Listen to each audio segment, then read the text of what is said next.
하나님의 말씀 봉독하겠습니다. 오늘 말씀은 사도행전 12장 1절에서 5절 말씀입니다.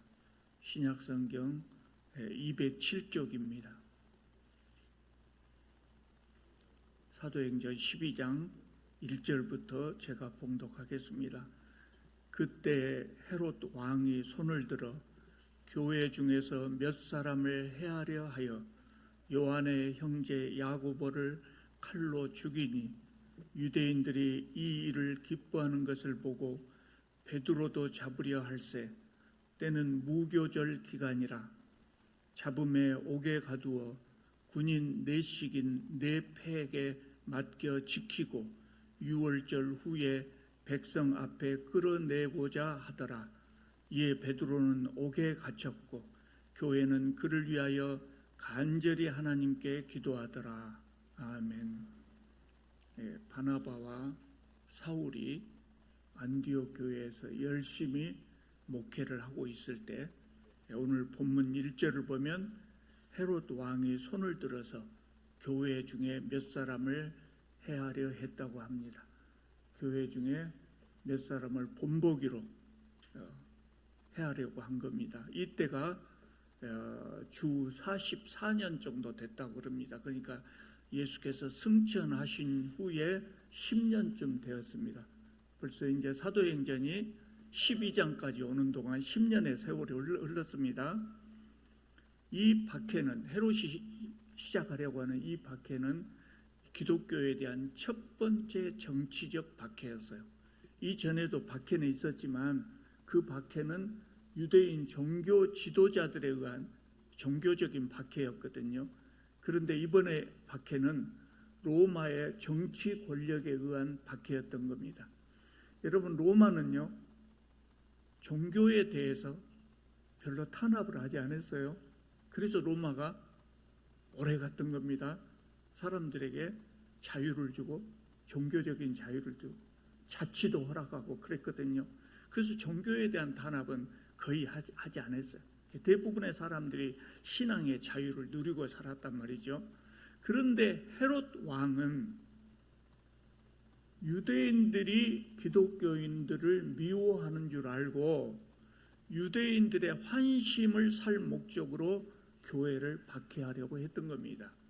그래서 가장 먼저 해를 입은 사람이 누굽니까? 야고보였어요. 2절을 보면 헤롯이 요한의 형제 야고보를 칼로 죽였다. 그렇게 전하고 있습니다. 이 야고보는 누구라고요? 요한의 형제. 그러니까 12사도 중에 한 사람 야고보입니다. 아마 야고보는 참수형을 당한 것으로 보입니다.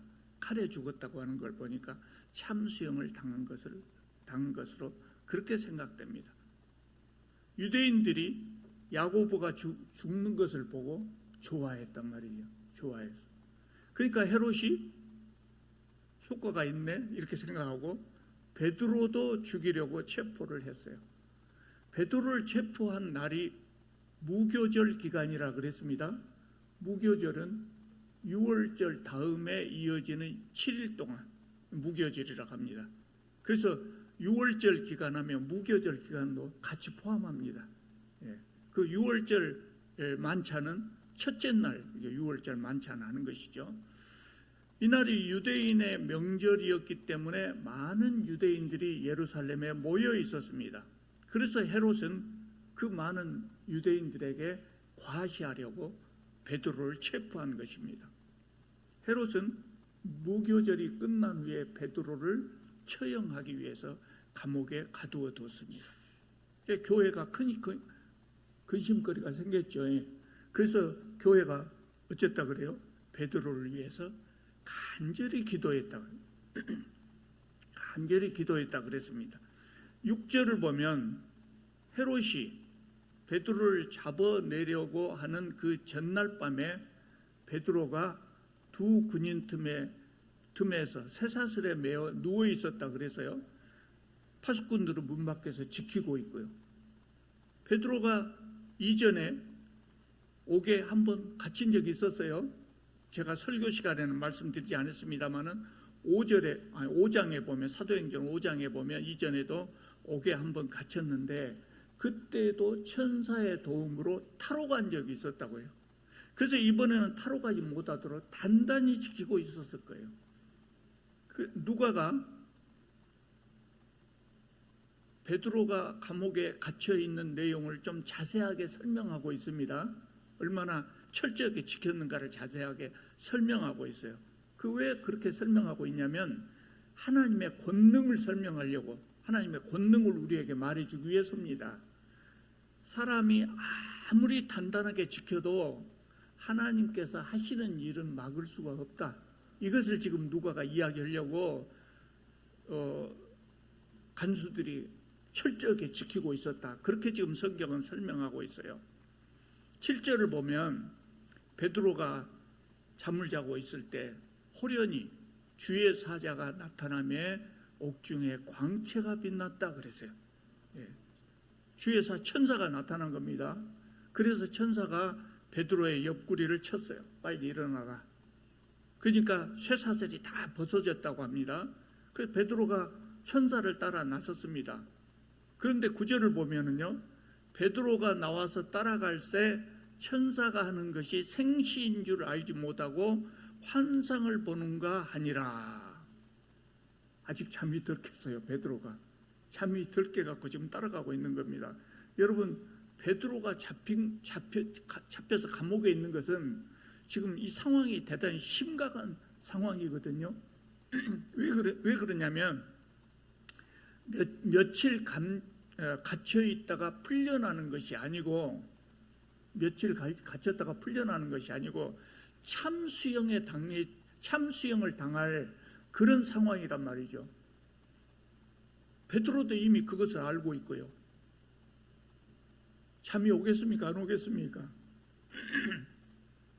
보통 사람 같으면 내일 지금 참수형을 당할지도 모른다 그러면 잠이 오겠습니까? 안 오겠습니까? 베드로는 깊은 잠을 잤어요. 천사를 보고도 꿈인지 생시인지 구분을 못한 것을 보면 베드로가 얼마나 깊은 잠을 잤는가를 알 수 있어요. 베드로가 믿음이 깊어진 겁니다. 믿음이 깊어졌어요. 여러분, 사형 받기 전날 깊은 잠을 잘 사람은 보통 사람 중에는 없다고요. 우리는 저녁에 잠을 잘 때 작은 걱정거리만 있어도 생각이 꼬리에 꼬리를 물고 계속해서 머릿속에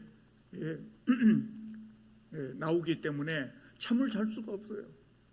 그런데 베드로는 깊은 잠을 잤습니다. 왜 그랬을까요? 왜 깊은 잠을 잘 수가 있었을까요? 제가 생각할 때는 그래요. 죽고 사는 것에 대한 걱정이 사라졌다. 베드로에게 강심장이 된 겁니다. 여러분, 베드로가 원래 강심장이 아니었어요. 무엇을 보면 알 수 있냐면 예수님께서 잡히시기 전날 밤에 베드로가 예수님을 붙잡혀 가는 예수님을 쫄쫄쫄쫄 따라가고 있는데 작은 계집종이 베드로에게 말했죠. 당신도 저기 저 사람과 한패지요? 이렇게 물어보니까 베드로가 어째서요? 혼비백산해갖고 도망갔다고요. 그런데 이날은 죽음을 앞두고도 깊은 잠을 잘 수가 있었어요. 베드로가 변한 겁니다. 어떻게 변했을까요? 부활하신 예수님을 만났거든요. 성령을 받았거든요. 그래서 베드로 손으로 많은 병자를 치료하고 죽은 다비다까지 살렸다고요. 영의 세계를 확실하게 보고 느낀 거예요. 그래서 베드로 신앙은 이미 죽음을 초월하는 그런 신앙으로 성장한 것 같아요. 그래서 죽든지 살든지 모든 것을 하나님께 맡길 수가 있는 그런 신앙이 되었던 겁니다. 여러분, 우리 신앙도 그렇게 되기를 바랍니다. 우리가 신앙이 성장하면 걱정, 근심이 사라지겠죠. 여러분 보시기에 저는 걱정, 근심이 있으면 저는 잠을 잘 것 같습니까? 못 잘 것 같습니까? 저도 잠을 잘 못 잡니다. 우리는 다 그렇습니다. 우리는 보통 사람들은 다 그래요. 믿음이 깊어진다 해도 웬만큼에서는 이게 잘 사라지잖아요. 세상에 걱정거리가 있으면 잠이 잘 안 와요. 그런데 우리 신앙이 베드로까지 되면 얼마나 좋겠습니까? 생사화복이 내 마음대로 되는 것은 아니죠. 그럴지라도 내가 정말 이해하지 못한 방향으로 내 상황이 그렇게 흘러가더라도 이렇게 하는 것이 결국은 나에게 이롭기 때문에 하나님께서 이렇게 인도하셨구나, 이렇게 믿을 수 있기를 바랍니다. 죽음의 공포 앞에서도 평화롭게 깊은 잠을 잘 수 있으시기를 바랍니다. 베드로가 천사를 따라갑니다. 첫 번째 파수꾼, 두 번째 파수꾼을 지나서 마지막으로 시내로 통하는 문 앞에 이르렀어요. 문이 저절로 열렸습니다. 문을 나와서 한 거리쯤 지났을 때 천사가 떠나갔습니다. 천사가 이제 그때 갔어요. 이제 완전히 풀어졌기 때문에. 그래서 11절을 보면 이에 베드로가 정신이 들어 이르되, 인자서 정신이 들었어요. 내가 이제야 참으로 주께서 그의 천사를 보내어 나를 헤로데 손과 유다 백성의 모든 기대에서 벗어나게 하신 줄을 알겠노라. 참이 깬 겁니다. 유다 백성들의 모든 기대는 뭘까요? 유다 백성들의 기대에서 내가 벗어났어요. 이제 베드로가 벗어났어요. 그 유다 백성들의 기대가 뭘까요? 기독교를 박해하고 베드로를 참수하고 이런 것이거든요. 그런데 내가 이제 거기에서 다 자유롭게 됐구나, 벗어났구나, 이거를 그때서 깨달았다고요. 여러분, 우리가 한 가지 생각해 볼 점이 있습니다. 제가 전에도 언젠가 말씀드린 것 같기도 합니다만은, 베드로의 이 사건을 보면서, 야고보의 사건을 보면서 우리가 한번 생각해 볼 것이 있어요. 야고보는 참수형을 당했다 했어요. 야고보는 참수형을 당해서 죽었어요. 그런데 얼마 되지 않아서 베드로는 하나님께서 천사를 보내서 구출해 주셨어요. 야고보는 죽었는데 베드로는 천사를 통해서 구출해 주셨어요. 그러면 베드로는 복을 받은 것이고 야고보는 저주를 받은 것일까요? 아니면 야고보는 믿음이 좋지 못해서 죽었고 베드로는 믿음이 좋아서 살아났을까요? 아니면 성도들이 기도를 많이 해줘서 베드로는 살아났고 야고보는 기도가 없어서 죽었을까요? 똑같은 두 사람의 운명인데 한 사람은 그냥 죽게 놔두고 한 사람은 살려주셨던. 여러분, 우리가 이 문제를 생각할 때 우리가 분명히 알아야 될 것이 뭐냐면, 죽지 않은 것은 복이고 죽는 것은 복이 아니다, 이렇게 생각하면 안 된다는 거예요. 이렇게 생각하면 안 된다는 거예요. 건강하게 오래 사는 것 복이죠. 그런데 죽어서 하나님을 일찍 만나갖고 하나님과 함께 사는 것은 더욱 큰 복이다, 이것을 우리가 믿어야 돼요. 그것이 신앙이죠. 여러분, 야고보는 일찍 죽어서 참 안 됐다, 이렇게 생각하는 기독교인들도 가끔 있습니다. 그런데 베드로는, 여러분 생각해 보세요. 베드로는 안 죽고 살아나서 어떻게 됐습니까? 그 후로 선교 활동을 하면서 죽는 것보다 더 심한 고생을 했어요. 고생. 보통 사람 같으면 아이고 야고보 죽을 때 나도 죽었으면 좋겠다, 그런 생각이 들 정도로 고생을 많이 했어요. 그러다가 마지막에 어떻게 죽었습니까? 십자가에 거꾸로 매달려 죽었어요. 그러면 누구의 삶이 더 복된 삶입니까? 야고보의 삶이 더 복된 삶일까요? 베드로의 삶이 더 복된 삶일까요? 우리가 그것을 쉽게 판단할 수가 없습니다. 그렇기 때문에 우리는 베드로가 복을 더 받았다거나 베드로가 믿음이 더 좋았다거나 베드로가 운이 더 좋았다, 이렇게 판단해서는 안 된다고요. 이거는 믿음이나 복의 차이가 아니에요. 그러면 생각해 봅시다. 그러면 누구는 죽고 누구는 살립니까? 그것은 전적으로 하나님의 뜻에 달려 있습니다. 우리는 다 이해할 수 없지만 하나님의 뜻에 따라서 어떤 사람은 먼저 낙원에 가서 하나님과 함께 편안히 잘 쉬고, 어떤 사람은 이 땅에 남아서 더 오래 하나님의 일을 하는 것입니다. 그 차이입니다. 중요한 것은 둘 다 복을 받은 거예요. 베드로도 복을 받고 야고보도 복을 받았는데, 다른 것은 뭐냐? 복의 종류가 다르다고요. 야고보는 무슨 복을 받았어요? 순교하는 복을 받았어요. 베드로는 어떤 복을 받았어요? 세상 곳곳에 돌아다니면서 선교하는 복을 받았어요. 그러므로 우리는 내 삶이 내가 원하는 대로 되지 않더라도 이것은 내게 더 이롭기 때문에 하나님께서 이렇게 인도하셨구나, 이렇게 생각하면서 우리의 생사화복을 하나님께 맡길 수 있기를 바랍니다. 그 믿음입니다. 그 믿음입니다. 자, 이제 베드로가 풀려났습니다. 어디로 가야 될까요? 베드로는 어디로 갈까요? 여러분 같으면 제일 먼저 어디 가겠습니까? 사랑하는 아내를 보러 가겠죠. 왜냐하면 가족들이 걱정하니까 가족을. 베드로는 어디로 갔냐면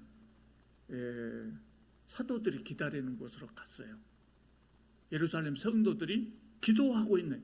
성도들이 베드로를 위해서 열심히 기도했다고 하지 않습니까? 그러니까 그 기도하고 있는 사람들을 만나러 갔어요. 저 풀려났습니다. 여러분의 기도 덕분에 제가 풀려났습니다. 이렇게 이야기하려고 갔어요. 어딜까요? 거기가? 그때 예루살렘 교회는 예배당이 있었습니까? 없었습니까? 없었습니다. 처음에는 한 다락방에서 모여서 기도하다가 오순절 성령을 받았어요. 그러다가 예루살렘 교회 성도 숫자가 점점 많아지니까 집에서는 모일 수 없을 정도로 많아져서 그 다음에는 어디서 모였습니까? 예루살렘 성전에 가서 모였어요. 예루살렘 성전에서. 그러다가 스데반의 순교로 인해서 박해가 시작되고, 그런 다음에 성도들이 뿔뿔이 흩어졌어요. 뿔뿔이 흩어진 다음에는 다시 그 처음에 그 다락방이 비밀리에 모이는 장소가 됐던 거예요. 그래서 지금 베드로가 그 다락방으로 갑니다. 그 다락방이 누구의 다락방이라고 했어요? 12절에 보면 마가라 하는 요한의 어머니 마리아의 집이었다 그래요. 거기 가니까 여러 사람이 거기에 모여 기도하고 있었습니다. 누구의 집이요? 마리아의 집이었다. 마리아의 집. 근데 마리아의 집이라고 하지 않고 마가라 하는 요한의 어머니 마리아의 집이라 그랬어요. 마리아라는 이름이 너무 흔한 이름이었어요. 그때 너무 흔한 이름이어갖고 누가가 사도행전에 마리아의 집이다 이렇게 쓰면 어떤 마리아인지를 잘 모를 수 있잖아요. 그래서 아들의 이름을 여기다가 앞에다가 쓴 거예요. 마가라 하는 요한의 어머니 마리아의 집이다. 그러니까 세상에서 처음 교회가 만들어졌을 때 첫 번째 교회의 예배 장소는 누구의 집이에요? 여자 성도 마리아의 집이었다고요. 베드로가 마리아의 집에 가서 대문을 두드렸습니다. 그러니까 로데라고 하는 아이가 나왔어요. 심부름 하는 아이가 나와서 문 두드리면서 그 베드로의 음성을 알아들었단 말이에요. 너무나 반가워서 미처 문은 열지도 못한 채 안으로 달려들어갔어요. 14절 15절 한번 보겠습니다. 14절 15절 베드로의 음성인 줄 알고 기뻐하여 문을 미처 열지 못하고 달려들어가 말하되, 로데가 말하는 겁니다. 지금 베드로가 대문 밖에 섰더라 하니 그들이 말하되 네가 미쳤다 하나 여자아이는 힘써 말하되 참말이다 하니 그들이 말하되 그러면 그의 천사라 하더라. 이 상황 이해할 수 있겠죠? 이 상황은 어려운 표현은 아닌데 마지막에 그 말이 좀 그래요. 그러면 그의 천사라 하더라. 그게 뭔 말일까요? 베드로가 아니다. 아니 내가 틀림없이 말을 들었습니다. 그러니까 사람들이 그의 천사라. 옛날 사람들은요, 옛날 유대 사람들은 우리 한 사람 한 사람한테 다, 옛날 기독교인들이 한 사람 뒤에는 다 우리를 수호하는 우리 개개인의 천사가 우리 뒤에 있다고 생각했다고 그래요. 그 천사는 자기가 수호는 그 사람하고 아주 닮았다고. 네, 그래요. 그래서 여기 모인 사람들이 로데의 말을 믿지 못하고 베드로의 천상가 그렇게 생각했던 것입니다. 예루살렘 교회는 베드로를 위해서 열심히 기도했다 그랬어요. 그러나 하나님께서 그들의 기도에 응답해서 베드로를 구출해 주실 것이라고 하는 것을 현실적으로 믿지 못한 것이죠. 실제로 구출이 됐지만 이해를 잘 하지 못했던 것이죠. 이해가죠? 왜 이해가 가냐면 헤롯의 감옥이 철통 같았단 말이에요. 철저하게 지켜요. 그래서 구출을 예상할 수가 없었을 거예요. 또 야고보가 참수형을 당한 것이 이 사람들의 믿음을 약화시켰을 수도 있어요. 그래서 믿지 못한 거예요. 계속해서 문 두드리는 소리가 나자 사람들이 문을 열었습니다. 마침내 베드로를 보고 놀랐어요. 베드로가 자초지종을 다 이야기했습니다. 그리고 헤롯 왕의 병사들이 계속해서 베드로를 찾을 것이기 때문에 그곳에 계속 있을 수가 없었어요. 그래서 다른 곳으로 갔습니다. 그러면서 이 사실을 야고보와 형제들에게 전하라 그랬어요. 야고보와 형제들이 여기가 없었던 것 같아요. 그래서 전하라 그랬어요. 아까 야고보가 죽었다 그랬죠. 여기 야고보는 누구예요? 예수님의 동생 야고보. 야고보서를 기록한 그 야고보입니다. 그러니까 이때 예수님의 동생 야고보는 이미 사도의 반열에 올라요. 예수님 승천하신 지 10년이 지나는 동안 예수님의 동생 야고보다 정말 신실한 사람이었던 것 같아요. 그러니까 벌써 사도의 반열에 올라서 교회에서 중책을 맡고 있었던 것입니다. 베드로는 이때부터 예루살렘 교회를 떠나서 헤롯왕이 자기를 수배해서 찾으려고 하니까 예루살렘 교회를 떠납니다. 떠나서 이방 지역을 돌아다니면서 선교 활동을 한 것 같습니다. 그래서 오늘 지금 12장을 이야기했는데요. 13장부터는 베드로가 나타나지 않습니다.